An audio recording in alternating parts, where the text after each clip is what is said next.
Flashback के पन्नों में आज कॉमिक्स पढ़ेंगे। कॉमिक्स का नाम सुनते ही उन चेहरों पे खुशी आ जाएगी, रौनक आ जाएगी जो 80s बोर्न हैं या आप समझ जाइए कि कॉमिक्स का किन लोगों के साथ कनेक्शन है।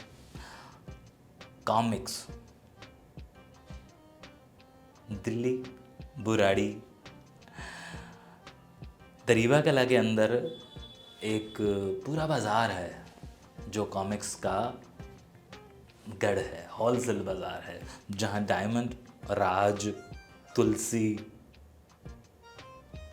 और जितनी भी, क्योंकि अब मुझे बहुत सारी ब्रांड याद नहीं आ रहे हैं, वो सारे प्रकाशक याद नहीं आ रहे हैं, लेकिन मुझे पिंकी याद आ रही है, मुझे चाचा चौधरी याद आ रहे हैं, मुझे श्रीमती जी याद आ रहे हैं, मुझे रमन याद आ रहे हैं और मुझे नागराज, मुझे बांकेलाल, मुझे हवलदार बहादुर, वो सब याद आ रहे हैं। अब कॉमिक्स कहाँ से आपकी ज़िंदगी में शुरू होती है वो आप बताएंगे। मेरी ज़िंदगी में शुरू होती है कि मेरे बड़े भाई, जिनको मैं अक्सर देखता था कि वो मिनी नॉवेल्स पढ़ते थे। मिनी नॉवल मीन्स कि वो राजन इकबाल वाली। और फिर घर पे मैंने देखा कि वेद प्रकाश शर्मा, गुलशन नंदा और जितने भी सुरेंद्र मोहन पाठक टाइप ये नॉवेल्स आती थी। अब ये आती कहाँ से थी? मुझे एक दिन बड़े भाई ने कहा कि ये वहाँ दे के आनी है, तो दे आ बस। और मैं वहाँ जब गया तो वहाँ पर कुछ बच्चे एक कतार में बैठ के कॉमिक्स पढ़ रहे थे। अब ये कौन थे? मेरे जैसे ही थे, लेकिन मैं उस शॉप पे कभी नहीं गया था और मैं देख रहा हूँ कि यूँ पढ़ रहे हैं जैसे हम लोग लाइब्रेरी में किताबें पढ़ाया करते थे।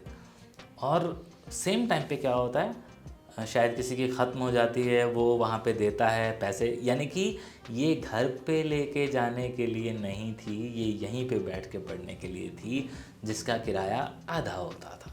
यानी कि अगर आठा ने एक कॉमिक्स का किराया था या डाइजेस्ट का किराया था, तो शॉप पर बैठ के पढ़ने का 25 पैसे किराया था।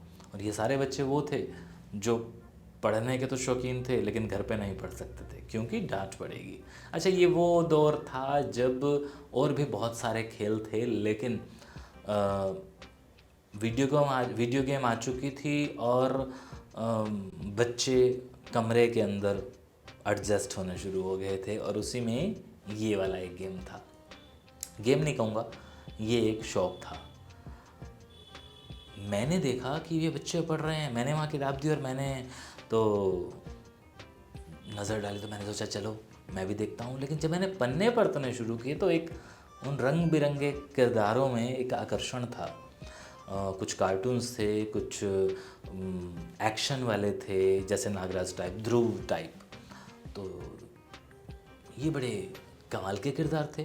फिर मुझे याद आया कि संडे का जो पेपर आता है उसके अंदर आखिरी जो पेज होता है उस पेज पर कहीं कहीं श्रीमती जी, प्राण का लिखा हुआ जो एक आता था, जिसके अंदर चाचा चौधरी, साबू, वो सब भी तो यही थे। वहाँ तो थोड़ा सा आता था, यहाँ तो पूरा भंडार लगा हुआ है। चलिए अब मैं बता भी देता हूँ। हांसी शहर में होता था एक खुराना, मिस्टर खुराना होते थे, उनकी एक कॉमिक्स और नावल की दुकान होती थी लाल सड़क पर। और मेरी आदत वहाँ से लगी थी, लगी क्या थी, बिगड़ी थी। वहाँ के बाद मुझे याद आया कि वही खुराना शायद शिफ्ट हो गया था लाईचाड़ी की तरफ या कहीं और। फिर मुझे उमरा गेट पर प्रताप बाज़ार स्कूल के जस्ट सामने एक कॉमिक्स की दुकान हुआ करती थी, वहाँ हमने पढ़ी कॉमिक्स। उसके बाद बरसी गेट के अंदर ऊपर जाने के बाद जब राइट साइड में हम दिल्ली गेट की तरफ जाते हैं तो वहाँ सन्नी था, कॉमिक्स वाला और वीडियो गेम वाला। वहाँ पर बनियों के बच्चों की लाइनें लगा करती थी। वहाँ पर पंजाबी बच्चे कम जाते थे क्योंकि उस तरफ कुछ और लोग थे। अच्छा हाँ, एक उसी शहर के अंदर एक और दुकान हुआ करती थी जो कि भारत सिनेमा पे, अगर मैं इस टाइम खड़ा हूँ तो मेरे लेफ्ट में तो एक सड़क जा रही है, गली जा रही है जो भड़भुजों की तरफ जाती है, लेकिन मुझे उस तरफ नहीं जाना है। मुझे जस्ट बरसी गेट की तरफ जाते ही लेफ्ट हैंड साइड पे जहाँ आज बब्बर साउंड है उससे जस्ट पहले एक शॉप, वहाँ एक कॉमिक्स की बहुत बड़ी दुकान हुआ करती थी पुरानी, जिसके अंदर ख़जाना था। मतलब इतनी कि आप अगर नए खिलाड़ी हो तो उस दुकान को पढ़ने में आपको सालों लग जाएंगे। तो ये था हांसी शहर का कॉमिक्स का हब। और कहाँ से कहाँ तक हम पहुँचे, किराए पे लेने शुरू की, दोस्तों के साथ मिलकर किराए पे लेने शुरू की। दोस्तों ने अलग लेनी, हमने अलग लेनी, तो एक्सचेंज करके कर लेनी। उसके बाद जो डाइजेस्ट होते थे, जो कॉमिक्स तो सिंगल होती थी और कॉमिक्स के अंदर शायद 32 पेजेस होते थे, ये 64 होते थे या फिर 96 होते थे, वो जंबो डाइजेस्ट होता था। तो ये इनके किराए भी ज़्यादा होते थे तो ये ले लिया करते थे। अब सारे शहर के ये वाले सारे किरदार पढ़ लेने के बाद फिर अचानक से हमें पता चलता है कि कुछ कॉमिक्स तो लाइब्रेरी में किराए पे भी मिलती हैं, तो वहाँ क्यों ना मेंबर बना जाए। और फिर गीता भवन में एक लाइब्रेरी थी जहाँ पर चंपक, सौरभ, नंदन, बाकी सारी भी, क्योंकि जब मैं मेंबर बना, मतलब मेंबर आप एक बने और कुछ किताबें ले जाएं, वो किसी भी परिवार का बंदा वो पढ़ सकता। तो जो एक कार्ड बनता था ना, उस कार्ड पे आप इशू करवा सकते थे। तो मेरे घर में एक कार्ड था और उस कार्ड पर हम वो सारी चीज़ें ले लिया करते थे। अब ये जो सारी चीज़ें थी, इसमें ग्रह शोभा भी थी, इसमें नंदन चंपक ये भी थी, और इसी के अंदर कुछ नॉवेल्स भी थी, और इसी के अंदर कल्याण थी जो बाबूजी पढ़ा करते थे। हमने भी खैर कल्याण पढ़ी, हमने भी समझा कल्याण का जो मासिक अंक आता था, त्रैमासिक आता था, वार्षिक आता था। तो कल्याण को वहाँ पहली बार पढ़ा था, वहाँ से लाए थे घर पर। अच्छा, फिर लाइब्रेरी में तो ये भी होता था कि हाँ जी, आप एक आधी किताब को बहुत अच्छी लग जाती है तो आप कह सकते हैं जी गुम हो गई, या अभी नहीं पढ़ी है, बाद में ले आऊँगा। और वहाँ पे जो गोस्वामी जी थे, जो वहाँ के इंचार्ज थे, वो पारिवारिक मित्र थे बाबूजी के, मतलब हमारे लिए तो आदरणीय थे, आज भी हैं। तो जो कॉमिक्स वाला सफ़र था मेरा, ऐसे शुरू हुआ था। हालांकि उसके बाद जब हम कुरुक्षेत्र शिफ्ट हुए, यहाँ पे भी बहुत एक अच्छा सफ़र रहा, उसका भी जिक्र चलिए कर ही देता हूँ। यहाँ हमें अशोक भाई मिल गए जिनकी एक कॉमिक्स की दुकान थी। अब अशोक भाई तो हैं लेकिन कॉमिक्स की दुकान नहीं है और कॉमिक्स के दीवाने नहीं हैं। और वही हाल आज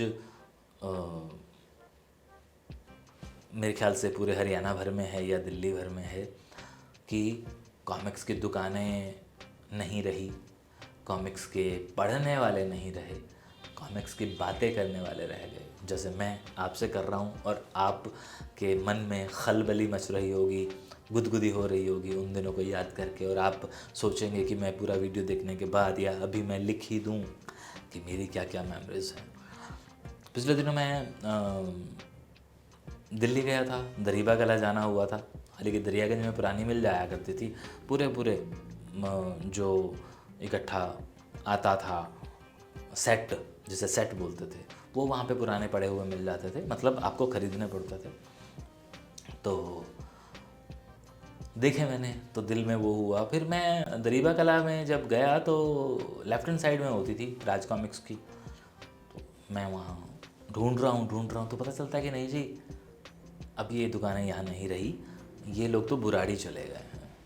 और फिर अचानक से इंटरनेट पर जब सर्च करता हूँ तो उनका अब ऑनलाइन इतना बड़ा बिजनेस हो चुका है कि क्या पूछिए।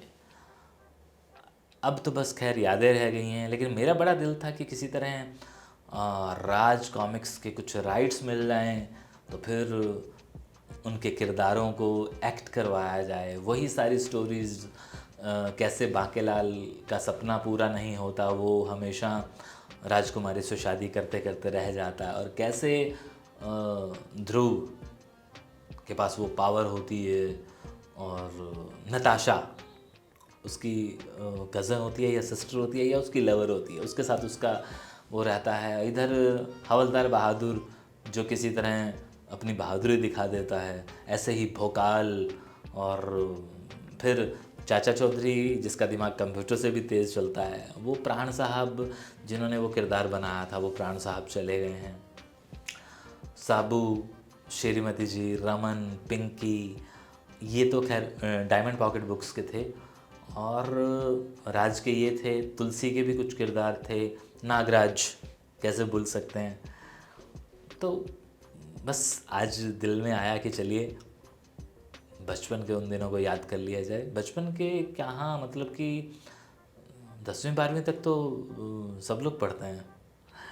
और हाँ, जो बहुत ख़ास इंटेलिजेंट बच्चे होते हैं, मैरिट वाले, वो शायद नहीं पढ़ते हैं, या वो तो शायद कॉमिक्सों को देखते भी नहीं हैं। और आज अगर मैं कहीं किसी से बात करता हूँ कॉमिक्स की, तो वो पूछते हैं कि वो क्या होती है। तो हमारा ज़माना था जब हम लोगों ने वो चीज़ें पढ़ी, उनको एंजॉय किया, और आज बातें कर रहे हैं क्योंकि हम लोग खुशकिस्मत हैं। और मुझे पता है आप अपनी पूरी फहरिस्त लिखने में लगा डालेंगे, एक लिस्ट बन जाएगी मेरे सामने, तो अच्छा लगेगा। फ्लैशबैक के पन्नों में कुछ और इजाफा होगा। और जैसे कि मुझे कुछ लोगों ने अपने अपने टॉपिक बताए हैं कि मैं उन पे बात करूं, मुझसे रिलेट अगर करते होंगे तो मैं ज़रूर कर पाऊँगा। और आपको लगता है कि नहीं हम करना चाहते हैं, मतलब अगर आप करना चाहते हैं तो आप मुझे बताइए। फिर कुछ जैसे कि हम लोग लाइव आते हैं, उसमें हम लोग ये बातें करने की कोशिश करेंगे। शुक्रिया।